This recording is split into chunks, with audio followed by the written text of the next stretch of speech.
Hello, and welcome to this week's episode of the Wealth Conversation podcast with me, Tsitsi Mutiti. I guide high-achieving women on their journey to build lasting wealth so they can prepare for an abundant future in every area of their life. I hope that today's episode will help you to transform your relationship with money so you can make the choices that will enable you to create the opportunities and lasting wealth that you desire. Let's get straight into this week's episode. This episode is dedicated to Black History Month, which is celebrated in October here in the UK. As my contribution to this very special period in the UK calendar, I wanted to celebrate the people who I believe are making history right now in the Black community. In this episode, I'll be speaking with Patricia Chinyoka. Patricia is a highly experienced and dedicated equality, inclusion, and diversity consultant with a wealth of experience in diversity and inclusion, with the ability to influence and drive change in large organizations. She provides advice and guidance on inclusion strategies, recruitment and progression, succession planning, talent management processes, leadership support, and anti-racism consultation. Patricia's varied experience includes speaking at external events, providing consultation and coaching across public and private sector organizations, including FTSE 100 companies. In her spare time, Patricia volunteers for Care for Someone, a charity she founded, which supports children in Zimbabwe to continue their education. Welcome, Patricia, to the Wealth Conversation podcast. Hi, Titi. Thank you so much for having me. I am so delighted to be here. Please, could you share a bit more about yourself and your background? I guess if I share a bit about my background, it has to include what inspires me and what drives me. Starting from a very early age, I was interested in people, in what makes people who they are. And I think from there formulated the type of individual that I wanted to be.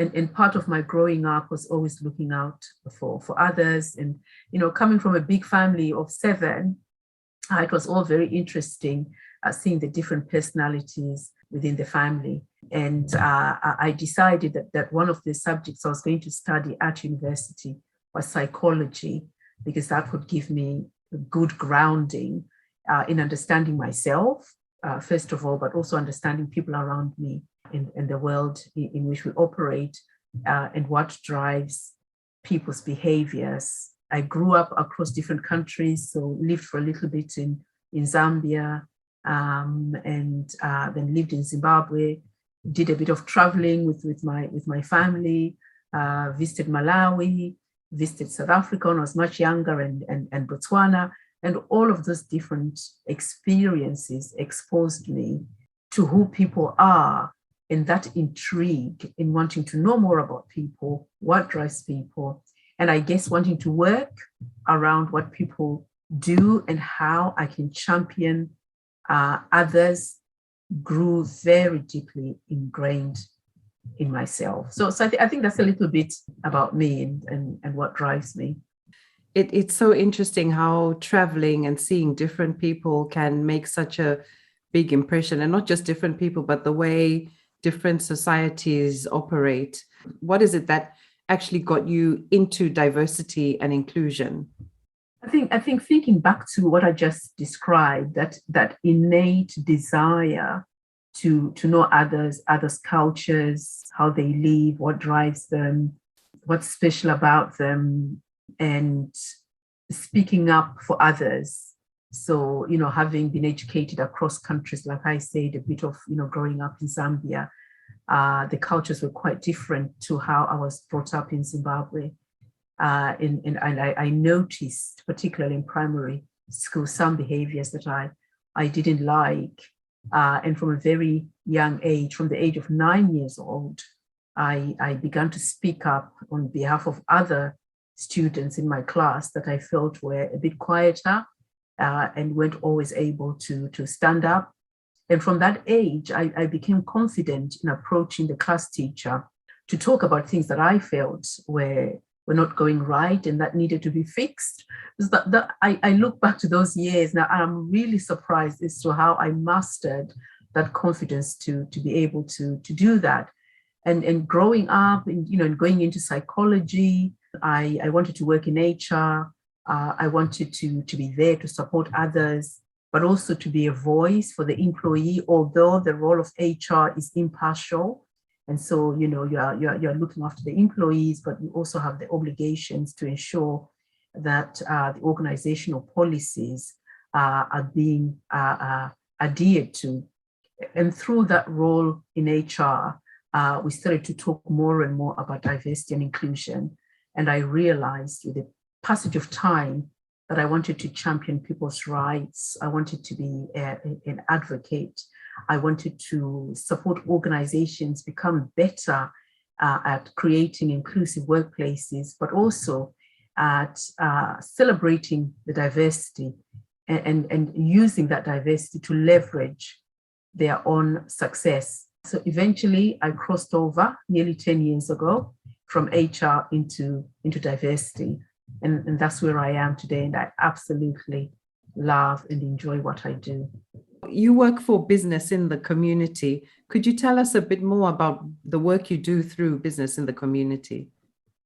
Yes, so I am an inclusion lead. My role includes managing a team of inclusion advisors. And I also work with a portfolio of organizations who engage with business in the community's race, gender, age, and well-being campaigns. And these organizations include the Foreign Commonwealth Development Office, Santander, Cabinet Office, Royal Air Force, nationwide. So it's a real mix of private and public sector organization. And on a day-to-day basis, I advise on their inclusion priorities and ambitions. I support organizations develop or enhance their own inclusion strategies.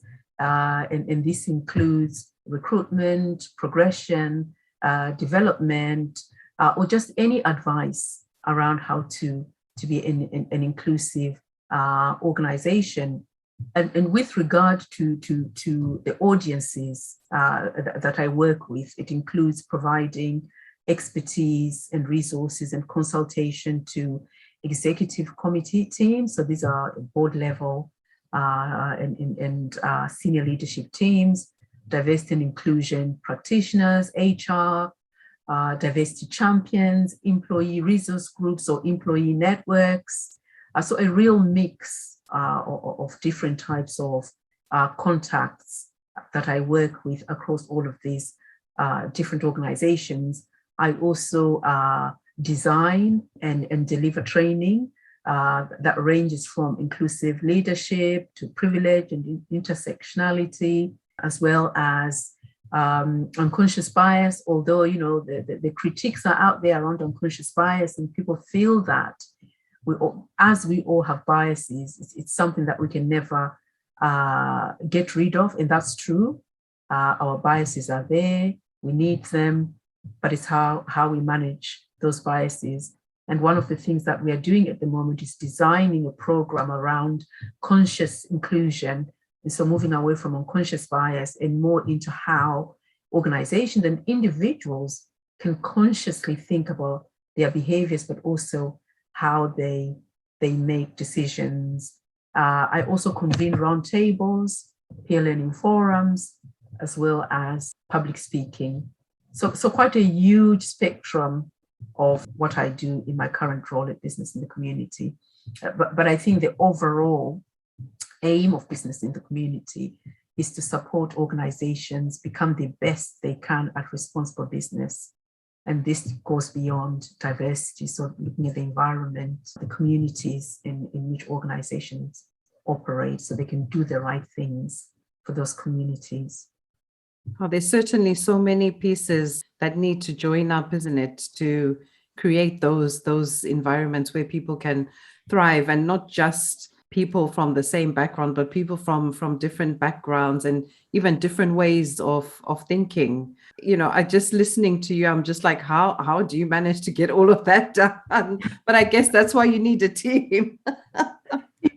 Yes, it's a really busy role. So, business in the community does amazing work, but we are not many in numbers as employees, but we deliver a great deal across the UK and also into the global arena.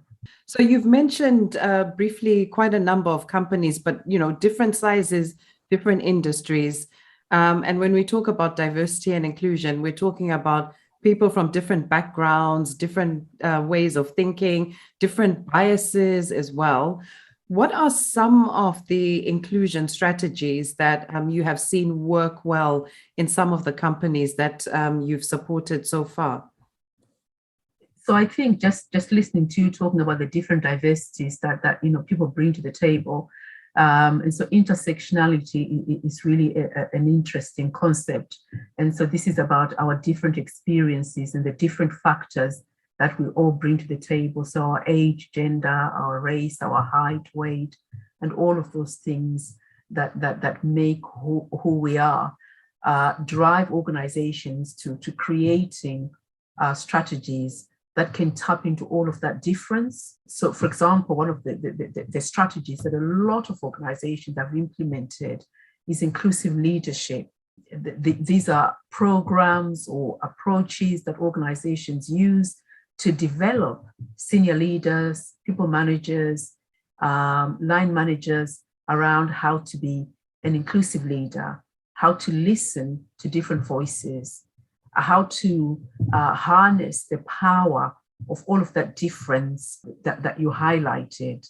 So people coming from different cultural backgrounds, different religious backgrounds, people coming from different sexual orientation backgrounds, people with disabilities, people of different age groups. And I think that inclusive leadership is one of those that upskills leaders and enables them to be able to manage all of that difference within the workplace, but also to create an inclusive environment where everyone can thrive.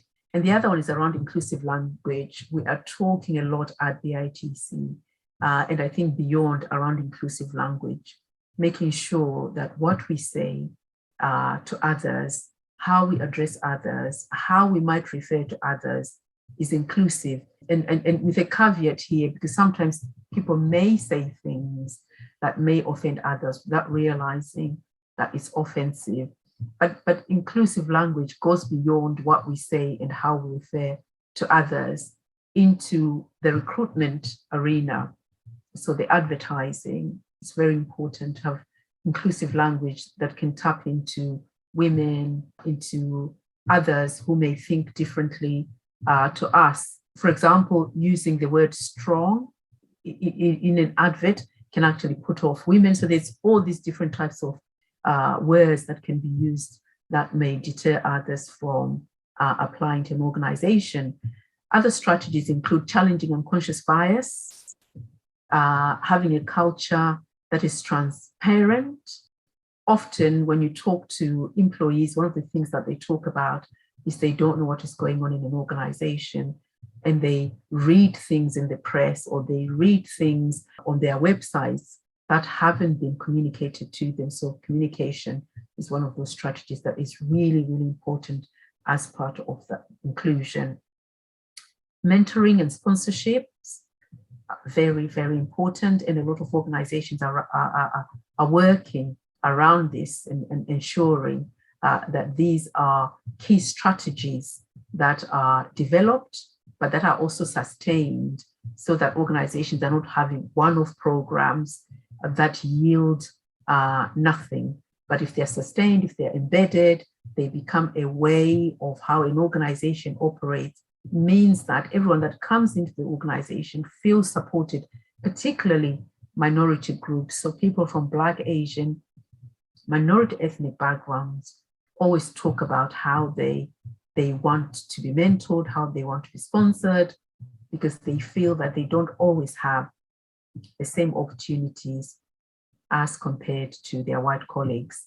Allyship, very important that organizations have allyship strategies as part of their inclusion strategy, which helps, again, to have senior leaders that can champion and advocate for minority groups.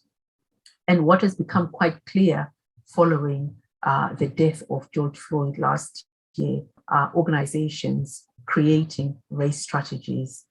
It's been wonderful to see the commitment and leadership by a lot of organizations who've gone on to develop race strategies. And also there's been an increase in the recruitment of people from Black, Asian, minority ethnic backgrounds into some of the key positions to offer expertise and to help drive forward race strategies. And I think the last one, I mean, there's so much out there, but I think the last one I'm going to mention is cultural awareness. Very important that organizations are developing that, and that a lot of the organizations we work with have these strategies in place because they help to build cultural intelligence, which is key in their ability to support and upskill managers around inclusive leadership skills. Thank you for sharing those with us. I think the ones that really stood out to me, in fact, the first one was the inclusive language, because the financial services industry, where I spend most of my time in my 9 to 5, the language that we use, especially in advertising, it for a long time has been, whether it's on purpose or not, it's seemingly directed at male customers from a certain background. And so as companies are working towards this inclusive leadership and people are getting into roles that are potentially paying them a bit more than historically they would have expected to get paid, when it comes to making their money work for them, they don't know where to go to because no one is talking to them. And I've heard that from a lot of women, especially that, I don't know where to go to. These places don't want me, simply because of, like you said, an advert that they've seen, or language, or even images that they've seen in advertising, which don't portray them. And then that in turn creates this vicious cycle where communities as a whole are not leveling up because they feel that they can't use certain services or that they can't be at the table when decisions are being made. I know you've also set up a charity that supports women in Zimbabwe. Why is that important to you? And what specific areas does the charity focus on? So I set up Care for Someone charity back in 2001. And the core at the start of the charity was supporting children continue their education. And we focused on girls at the time. But with the passage of time, as we visited the girls in their homes, we were finding boys there. And so we realized that actually, whilst we wanted to just focus on girls, it was unfair to educate the girls and leave the boys out. So we started supporting across all gender. And the charity delivers a number of projects. So the first one, which I've just mentioned, access to education, which focuses on school fees and anything related to education. And the second project is a skill center in which we're supporting motor mechanic apprentices and also have sewing classes for those interested in learning how to sew. And this is to enable them to then, when they qualify, get jobs or start their own small enterprises. And I think the third project, which is really, really exciting, is Women of Zimbabwe, which launched in April 2020, right in the height of COVID-19. And I was inspired to launch Women of Zimbabwe by the stories that were coming from women in Zimbabwe who were reaching out to the charity and asking for help in the form of food aid. And I reflected and I realized that the charity is quite small. We don't have the funding. to be able to supply or to support the women with food aid, but rather that if we offered mentoring to help them, enhance their own businesses, because some of these women were saying that they had businesses, but that their businesses were struggling due to lockdown restrictions. They were not able to go out to sell. And also to support those that had ideas but didn't know how to get started with their own businesses. And we came up with a project, a digital mentoring project, as well as financial literacy to support the women gain these skills and to help them learn how to budget and manage money as people that were starting new businesses, or those women that already had businesses but were struggling to manage money. And the digital aspect was supporting them. So simple things as opening a Facebook page and advertising their business, opening up a WhatsApp group, advertising that business, bring a community of women together and meeting on the WhatsApp groups in order to connect, to share ideas, to build relationships, and to sell to each other to help them earn money. But I think more importantly, wealth creation, I think is a big area for a majority of these women, because they learned that during COVID-19, they had no savings. They were not saving money. They didn't know how. But now they understand that it's important to put $5 in a tin for that rainy day. So I think that's a really good thing for the Women of Zimbabwe project.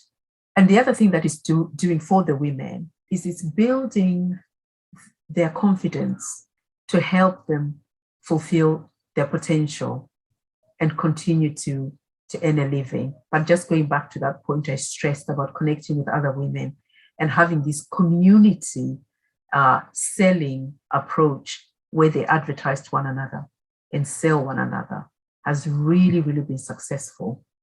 Since we launched, we've had women start a peanut butter project in Kwekwe, very successful. And we've also had women in Rua making detergents. So they buy products and they make different types of soaps and washing powder. And currently, the women are discussing setting up a land cooperative. So very proud of Women of Zimbabwe. And we're just looking to the future and hope that there'll be more success. I'm really proud that we are where we are today with the project. And thank you to yourself as well, Tsitsi, for coming to talk to the women about finances. And we hope to bring you back to talk about wealth creation. I think it's really important that, they can continue to understand money. Oh, it was my pleasure.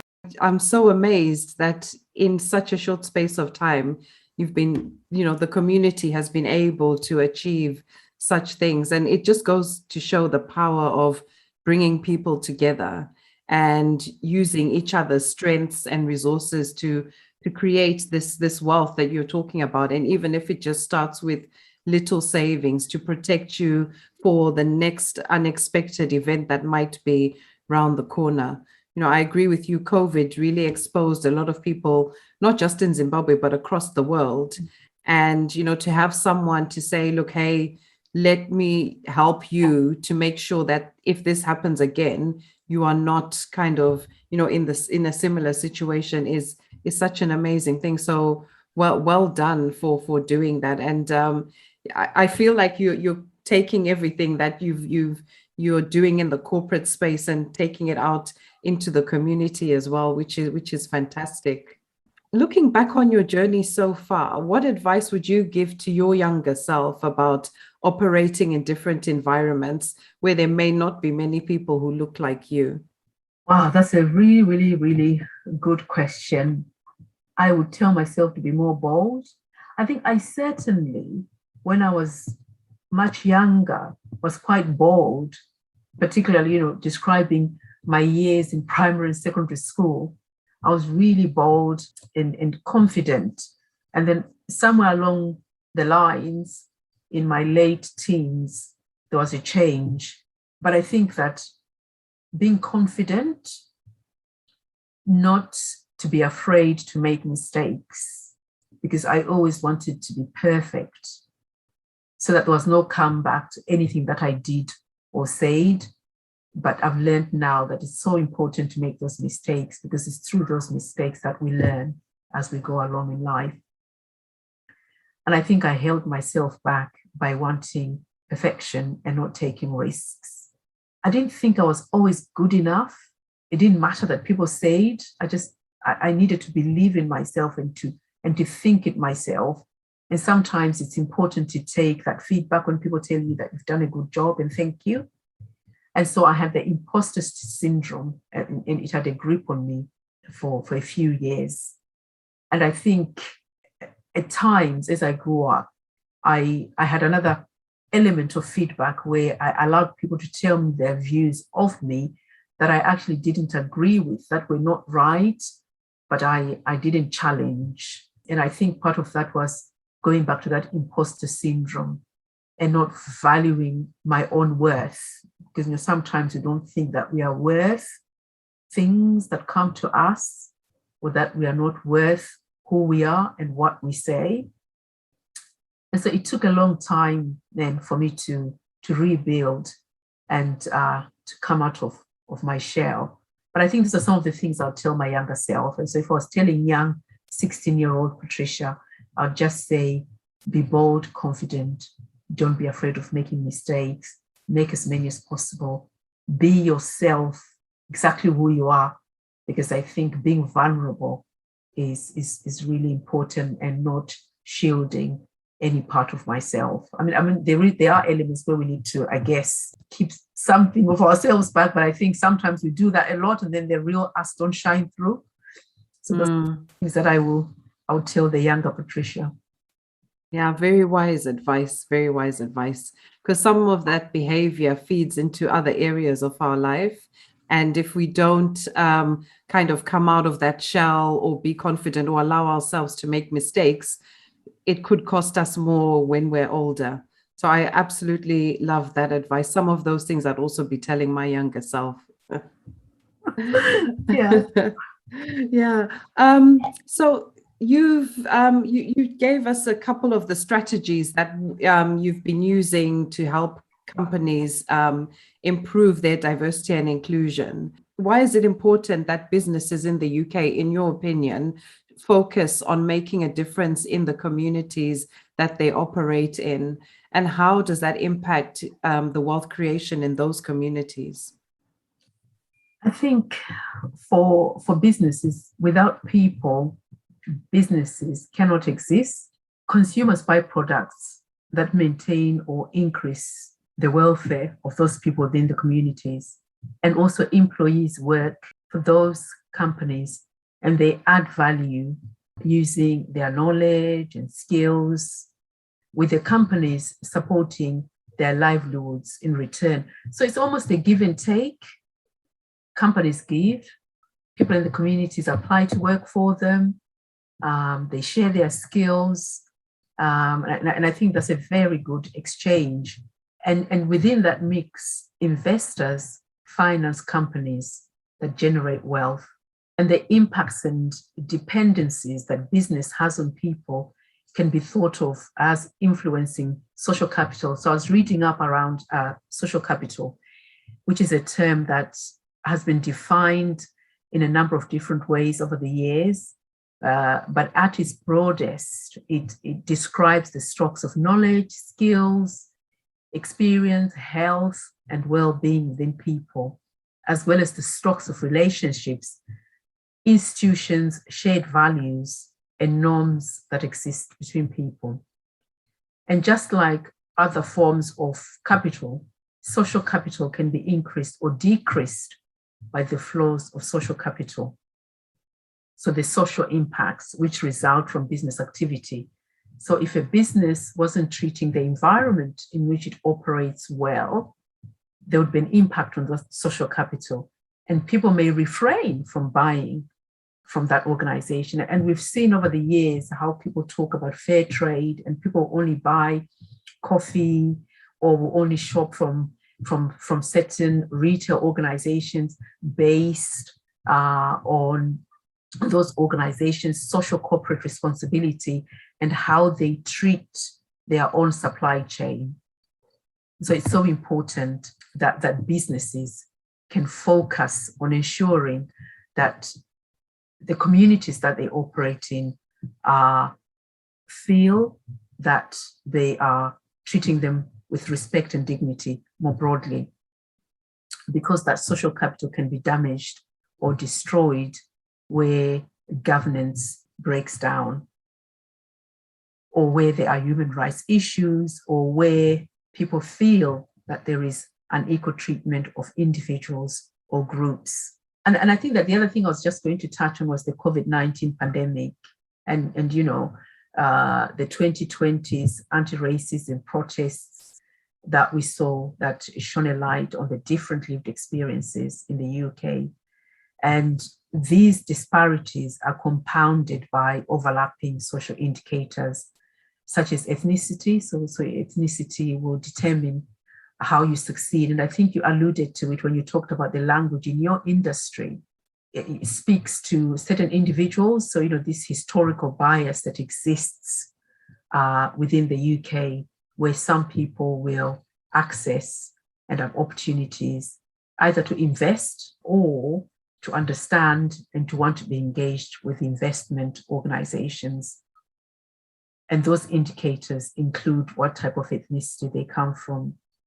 But, if we think about the low pay, housing, health, and other disparities that exist, it's important that organizations can harness the workforce from within their own community, so that when they're recruiting, for example, if they are recruiting from London, which has 40% people from a Black, Asian, minority ethnic background, that they are well represented, because that is how they are supporting that community. And just having the better understanding of why these disparities exist in the workplace and why it's important to have the insight to be able to support those different communities. Yeah, there's definitely a lot of work to be done and a lot of things to think about. But I love the fact that you've alluded to that whole social capital and how everything is actually linked together, and one decision, it's actually like a domino effect. It will impact every area of the community, every area of the supply chain, and ultimately will impact the wealth creation, whether it's the profits of the organization or the income that the employees make or the taxes that go into the community to help support the community. So it is really important that, in my point of view anyway, businesses are aware of the impact they have in the community, which is why I love the ethos behind business in the community. It makes complete sense to me.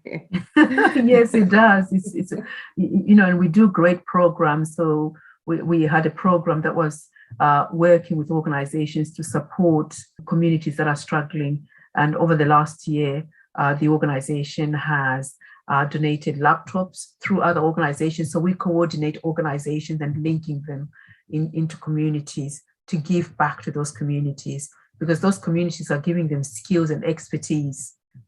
So it's that exchange I talked about that is really important. Yeah, which ends up being win-win. Yes.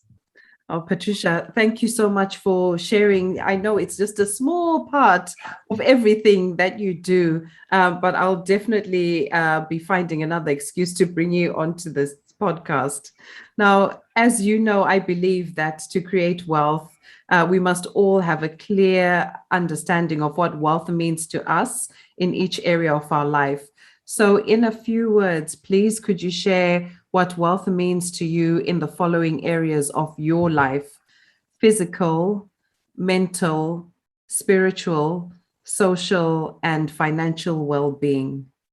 Yes, so I think if I can just put it all in one, I think for me, starting from the physical, it's about making time for small walks and reflecting as I walk about what shadow I am casting. And by this, I mean, what's my legacy?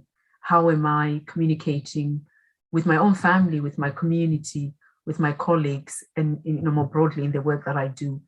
And coming out of it feeling rested, because I think it's important to feel rested. And managing my mental wellness, ensuring there are no impacts to my day-to-day, and that when I do have those impacts, I'm finding time to step back.